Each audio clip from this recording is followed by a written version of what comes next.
bienvenue. Alors aujourd'hui, on explore un sujet assez paradoxal. Le transport maritime mondial de voitures. D'un côté, un contexte géopolitique, bon, plutôt tendu, et de l'autre, un secteur qui a l'air de fonctionner presque normalement. Oui, c'est ça. On va s'appuyer pas mal sur une interview d'Andreas Enger, qui est le PDG de Hoeg Autoliners, un des très gros acteurs du domaine. Voilà.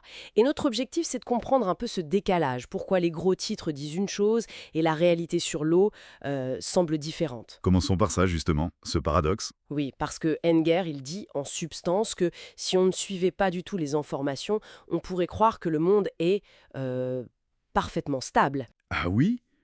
Ben oui. Ces bateaux sont pleins, il y a même des surplus de voitures à charger en Asie, et les liaisons vers les États-Unis, ça tourne à plein régime. Et il a cette phrase, je trouve, assez marquante: sans l'exposition aux actualités cette année, nous aurions cru que le monde était parfaitement stable. C'est vrai que c'est frappant. Mais bon, faut quand même nuancer. Sous cette surface plutôt calme, l'incertitude, elle est bien là. Ah oui, à cause de quoi principalement? Surtout à cause de toutes ces discussions sur d'éventuels nouveaux tarifs douaniers américains, spécifiquement sur les voitures chinoises. D'accord. Et ça a déjà un impact? Alors, attention, les taxes portuaires précises dont on a parlé, elles sont pas encore là, hein. C'est prévu pour octobre si ça se fait.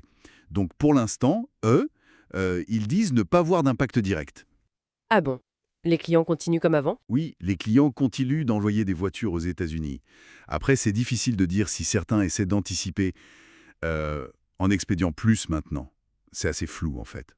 Et eux, ils sont un peu entre deux chaises, non? Parce qu'ils importent des voitures de marques américaines qui sont faites ailleurs, Oui, mais ils exportent aussi beaucoup depuis les États-Unis. c'est bien ça. Exactement.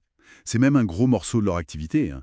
À peu près un tiers des exportations des constructeurs américains depuis les US. Du coup, forcément, ces clients américains, ils parlent énormément avec EH en ce moment. Et ils disent quoi? Ils paniquent. Non, pas de panique selon Anger. Ils cherchent des solutions, ils essaient de voir comment s'adapter, mais en gros, ils naviguent à vue. Personne ne sait vraiment quelles sont les règles du jeu final. C'est plus de la frustration, dit-il, face à ce manque de clarté. D'accord. Et cette absence de panique, c'est peut-être aussi lié à leur contrat. Il me semble qu'Angers parle de beaucoup de contrats à long terme. Ah oui, tout à fait. C'est un point clé. Environ 80% de leur business, c'est du contrat long. Ça donne une visibilité énorme. Leurs carnets de commandes sont pleins pour 2025-2026. Donc ça stabilise beaucoup les choses pour eux. Absolument. Ça les protège des variations brutales du marché spot, quoi. Et d'ailleurs, paradoxalement, cette incertitude ambiante, ça a même renforcé le dialogue stratégique avec tous leurs gros clients, que ce soit les Américains, les Allemands, les Chinois, les Japonais. Intéressant. Et dans ces discussions stratégiques, est-ce qu'on parle d'autre chose que des tarifs et de la logistique? Oui, et c'est ça qui est notable. Même avec toutes ces tensions, un sujet de fond reste hyper présent, la décarbonisation. Ah oui, toujours. Toujours. NG insiste là-dessus. Créer des corridors verts, c'est-à-dire des routes maritimes plus écolo, ça reste une priorité majeure pour eux et pour leurs clients. Bon, c'est plutôt une bonne nouvelle, ça. Ah oui, cette vision longue coexiste avec des stratégies plus immédiates et concurrentielles. Prenez BYD, par exemple, le géant chinois. Oui, qu'est-ce qu'ils font? Eh bien, ils sont en train de construire leur propre flotte de navires transporteurs de voitures. 8 pour commencer. 8 navires, est-ce que ça, c'est vu comme une menace par Hug? Directement. Non, pas vraiment. D'après Enger, il fait un parallèle avec Volkswagen. VW aussi a quelques navires. Mais ça reste un énorme client pour les transporteurs spécialisés comme EHEG. D'accord. En fait, les grands constructeurs, ils cherchent à avoir un peu de contrôle, mais pour les volumes gigantesques qu'ils exportent mondialement, ils dépendent quand même des gros transporteurs. Et puis 8 navires pour BYD. Enger estime qu'il leur en faudrait plutôt 50 ou 60 pour couvrir toute leur production. Donc bon, D'accord, donc pas une menace directe. Mais alors, si la capacité maritime est déjà super tendue, comme vous disiez, oui. et que le marché américain devient plus compliqué, est-ce que ça pourrait pas, un peu bizarrement, aider BYD à aller voir ailleurs? Mais c'est exactement ça. C'est l'analyse, je trouve, très pertinente d'Enger.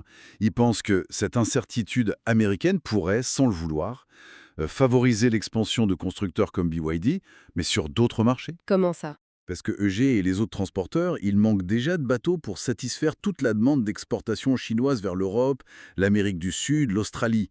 C'est déjà saturé. Ah oui, d'accord. Donc, si les flux vers les États-Unis se compliquent, un acteur comme BYD qui est puissant et qui aura bientôt ses propres navires, même si c'est limité au début, eh bien, il pourrait être super bien placé pour prendre des parts de marché là où la demande est forte et où les autres peinent à fournir le transport.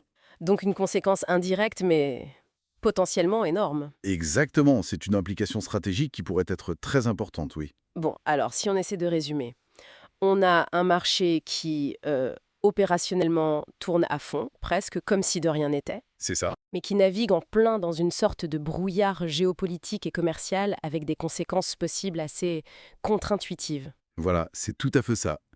Et ça nous amène, je pense, à une question de fond pour la suite. Oui.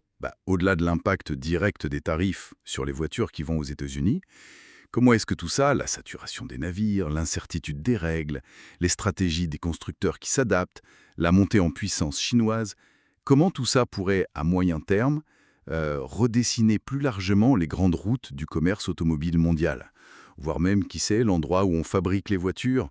Une vraie reconfiguration potentielle. Potentiel, oui. C'est une dynamique complexe, mais qu'il faudra suivre de très très près.